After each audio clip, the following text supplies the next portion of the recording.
Assalamualaikum warahmatullahi wabarakatuh. Salam sejahtera untuk kita semua. Perkenalkan, kami dari kelompok 7. Di sini kami akan mempresentasikan hasil diskusi kelompok kami mengenai pemrograman prosedural Python, mata kuliah pengantar pemrograman, program studi teknologi sains data Universitas Airlangga. Sebelumnya, perkenalkan anggota dari kelompok kami. Yang pertama, Rilenggar Palupi, yaitu saya sendiri, Alfira Rahma Putri, Denisa Arnel Ardanti, Muhammad Hanif Nafis, Isna Bayu, dan Bramastya Zaki Husaini.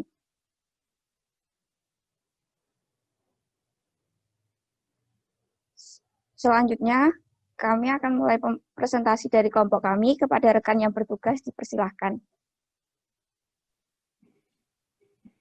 Ya, jadi apa itu konsep pemrograman prosedural? Pemrograman prosedural juga dikenal sebagai pemrograman inline, mengambil pendekatan top-down. Konsep pemrograman prosedural yaitu tentang membuat sebuah daftar instruksi untuk memberitahu komputer apa yang harus dilakukan langkah demi langkah dengan prosedur tertentu. Dalam pemrograman prosedural, data dan fungsi terpisah. Sebuah program biasanya dirancang dengan cara top-down menggunakan dekomposisi atau penyempurnaan bertahap. Fungsi dan struktur data tetap terpisah. Struktur data biasanya hanya berisi data. Data diteruskan sebagai argumen ke fungsi, kemudian fungsi akan menggunakan atau memodifikasi data. Hal ini berbeda dari pemrograman berorientasi objek, di mana fungsi dan data dirangkum bersama untuk membentuk sebuah kelas. Contoh bahasa pemrograman prosedural yaitu Pascal dan C. Lanjut.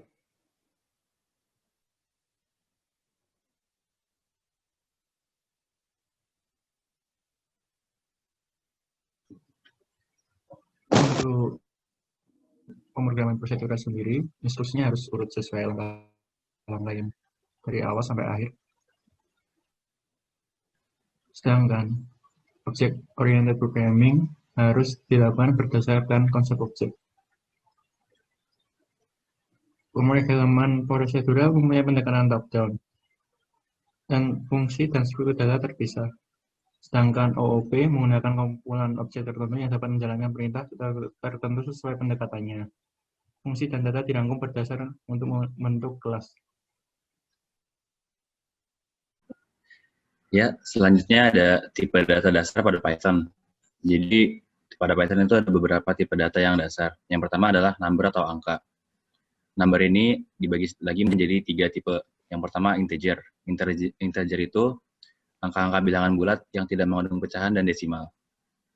Yang kedua adalah float. Float ini adalah angka dalam bentuk desimal.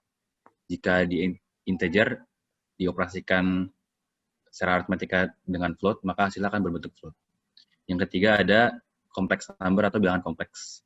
Jadi format penulisan bilangan kompleks ini adalah bilangan asli ditambah bilangan imajiner plus J. Lanjut.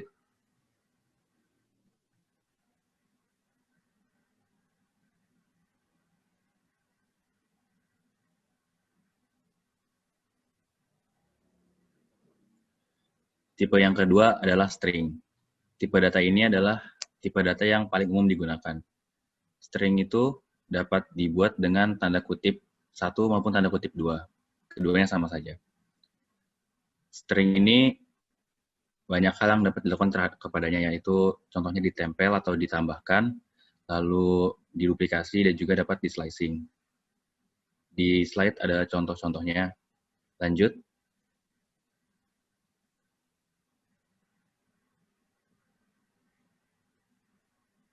Tipe yang ketiga adalah Boolean. Boolean ini tipe data yang hanya memiliki 2 nilai, yaitu true atau benar dan false atau salah. Boolean mengevaluasi kebenaran sebuah ekspresi dan sering digunakan sebagai pembanding 2 lebih variabel. Next.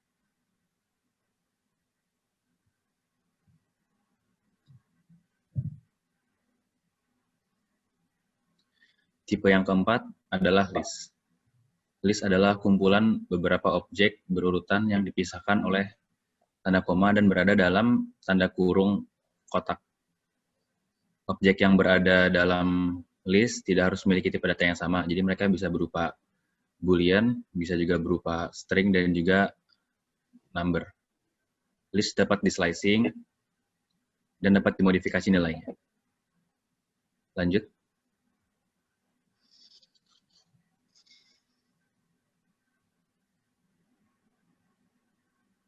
Tipe yang kelima adalah tuple.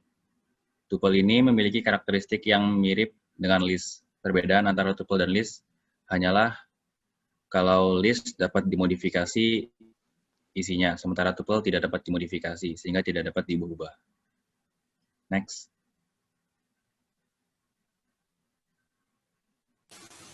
Selanjutnya yaitu perintah input print pada Python.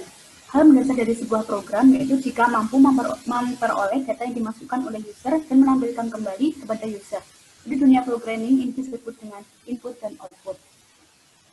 Yang kita bahas pertama yaitu mengenai input. Input yaitu memasukkan data. Memasukkan data dengan input,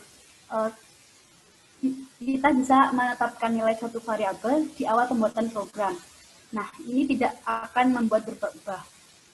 Kemudian yang kedua, konversi tipe data dalam input. Data yang dimasukkan dengan fungsi input akan berupa string atau yang menggunakan tanda petik tadi. Kemudian yang kedua yaitu print. Print berfungsi sebagai atau bertindak untuk menampilkan hasil proses dari data yang kita proses. Pada output, yang pertama kita akan membahas tentang menampilkan keluaran dengan print. Fungsi print dapat menginformasikan pada kita versi Python yang digunakan oleh suatu program. Selain itu, ada juga parameter dalam print. Fungsi print sendiri sebenarnya terdiri dari beberapa parameter atau opsi di antaranya yaitu objects yang merupakan sesuatu yang apapun nantinya akan dicetak dan jumlahnya itu bisa lebih dari satu. Kemudian yang kedua yaitu sep atau yang dikenal dengan separator, merupakan faktor pemisah untuk memisahkan antara objek default spasi. Yang ketiga adalah n. N merupakan karakter akhir atau penutup yang dicetak defaultnya. Kemudian yang keempat yaitu file. File merupakan lokasi di mana objek akan dicetak. Yang kelima yaitu push. Push ini untuk menentukan objek keluaran yang ingin kita push atau tidak. Kemudian yang ketiga yaitu pemformatan string dalam print. Pemformatan merupakan cara untuk membuat sebuah pengaturan format string. Ketika data yang dihasilkan akan dicetak atau ditampilkan ke layar. Pemformatan dalam string ini digunakan untuk menggabungkan isi dari suatu variabel dengan teks atau string. Dua cara pemformatan dalam Python yaitu dengan fungsi format ataupun dengan menggunakan cara lama yaitu menggunakan simbol persen. Next.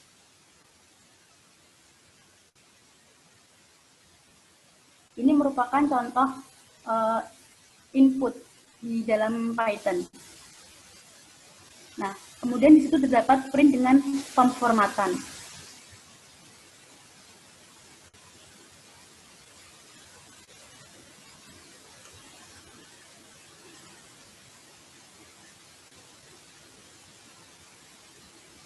Next.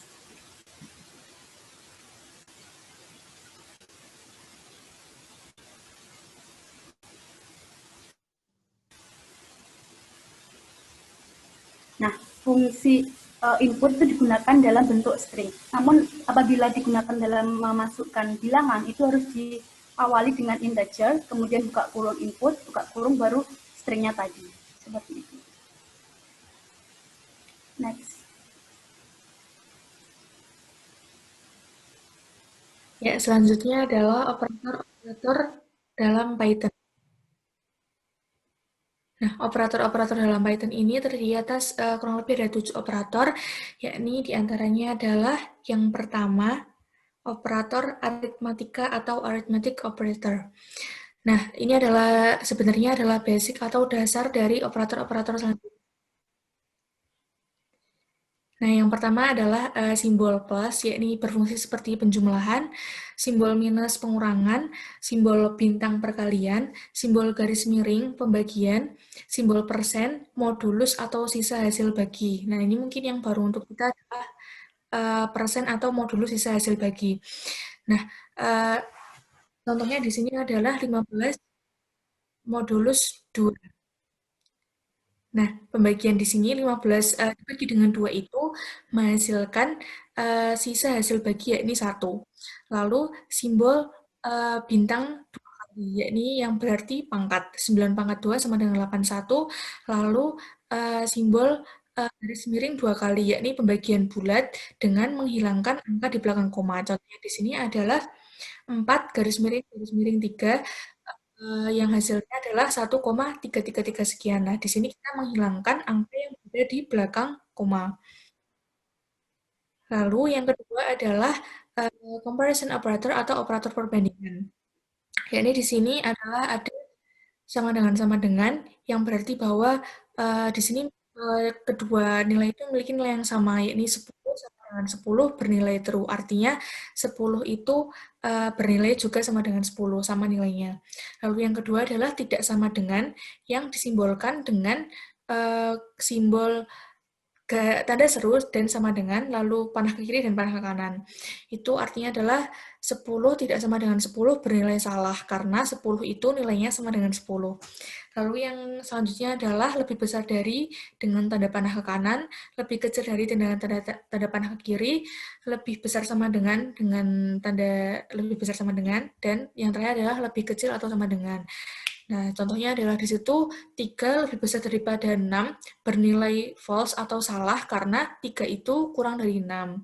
Lalu yang contohnya lebih kecil sama dengan 5 lebih kecil sama dengan 5 bernilai benar karena 5 itu sama dengan 5 atau lebih kecil daripada 5.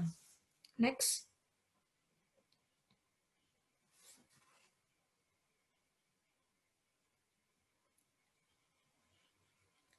Nah, selanjutnya yang ketiga adalah assignment operator atau operator penugasan. Nah, di sini adalah fungsinya untuk memberikan nilai terhadap suatu variabel yang berada di sebelah kiri operan. Di sini yang pertama adalah ada tanda sama dengan. Di sini bermakna bahwa A atau variabel yang berada di sebelah kiri bernilai 100. Dan sampai ke bawah ini sebenarnya prinsipnya sama, bahwa kita memberikan nilai kepada variabel yang berada di sebelah kiri operator. Contohnya di sini adalah saya mengambil yang simbol bintang sama dengan, yang berarti bahwa di situ kami berikan contoh bahwa nilai AB itu 100 dan 2. Nah, hasilnya nanti akan 200 karena kita memberikan nilai variabel di sebelah kiri, yang di sini adalah A, itu adalah 100, kita pangkatkan dengan nilai variabel yang di sebelah kanan operator, sehingga pada akhirnya nanti output yang dihasilkan atau hasilnya itu A itu akan bernilai 200. Gitu. Jadi intinya kita memberikan nilai variabel yang berada di sebelah kiri operan dengan variabel yang di sebelah kanan operan. Jika modulus sama dengan, maka berarti bahwa kita memberikan nilai A itu dengan dirinya sendiri dibagi dengan nilai di sebelah kanan dengan mengambil sisa hasil baginya. Dan seterusnya. Next.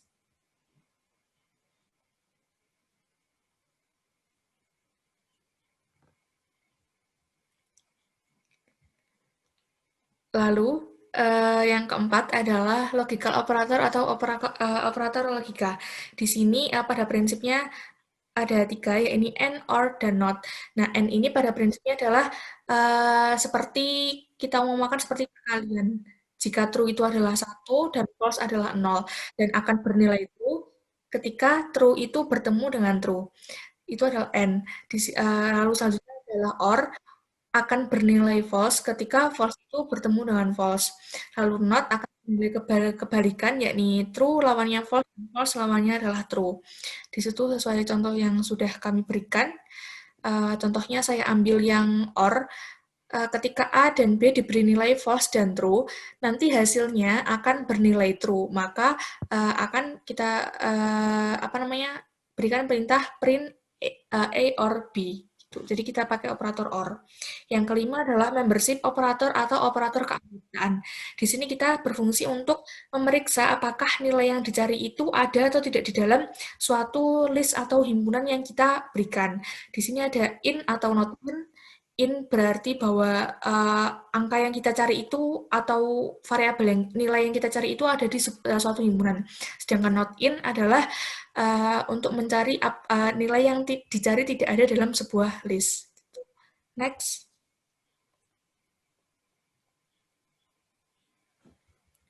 Selanjutnya adalah yang keenam, ada identify operator atau operator identitas. Di sini ada in dan is not, hampir sama dengan operator comparison yang sebelumnya, bahwa in itu adalah memeriksa apakah nilai yang di sebelah kiri operan itu sama dengan nilai di sebelah kanan operan. Di sini adalah AB 100 sama dengan nilainya sama dengan 100, maka print A is B. Kalau is not, kebalikannya yakni apakah operator di sebelah kiri itu berbeda dengan nilai di sebelah kanan, maka kita tampilkan print A is not B. Lalu yang terakhir adalah bitwise operator atau operator biner. Operator yang digunakan yakni operator yang digunakan untuk melakukan operasi-operasi yang berhubungan dengan manipulasi bit. Nah, bitwise operator itu terdiri atas AND, OR, sort, dan lain-lain. Gitu. Next. Lalu yang ini adalah pembahasan dari tugas yang ada di slide. Nomor 1 adalah sebuah program yang meminta user untuk memasukkan nama dan tanggal lahir. Lalu output dari program tersebut adalah halo, nama, umurmu hari ini adalah umur dalam tahun. Jadi kodenya pertama kita dari library datetime import date.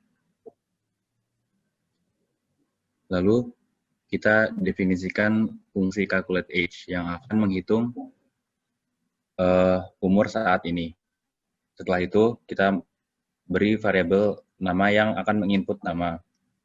Lalu kita beri variabel tanggal lahir yang akan menginput tanggal lahir dengan format YYY strip MM strip DD. Lalu ada variabel year month day yang akan mengubah tanggal lahir yang dimasukkan tadi ke dalam integer. Lalu tanggal lahir fix akan mengubah year month day tadi jadi tanggal yang dapat diproses oleh Python. Lalu kita mendefinisikan variabel umur, lalu kita membuat variabel umur yang akan mengkalkulasi umur kita berdasarkan tanggal lahir yang sudah kita masukkan. Setelah itu kita print halo, ditambah variabel nama, tambah umurmu hari ini adalah, ditambah string variabel umur. Karena variabel umur harus dalam tipe string, plus tahun. Selanjutnya, nomor 2. Sebuah program yang meminta user untuk menginputkan alas dan tinggi segitiga siku-siku. Lalu outputnya dari program tersebut adalah panjang sisi miring segitiga.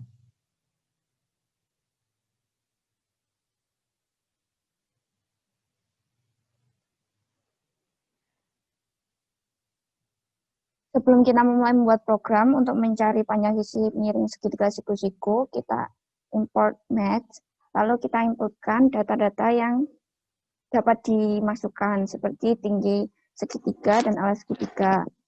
Selanjutnya, untuk mencari sisi miring, kita gunakan math.sqrt. Math.sqrt ini digunakan untuk mencari akar kuadrat dari integer T kuadrat dan A kuadrat. Lalu kita dapat print panjang sisi miring segitiga siku-siku adalah plus str sisi miring plus sentimeter. Lalu kita akan memperoleh output panjang sisi miring segitiga siku-siku adalah 10 cm.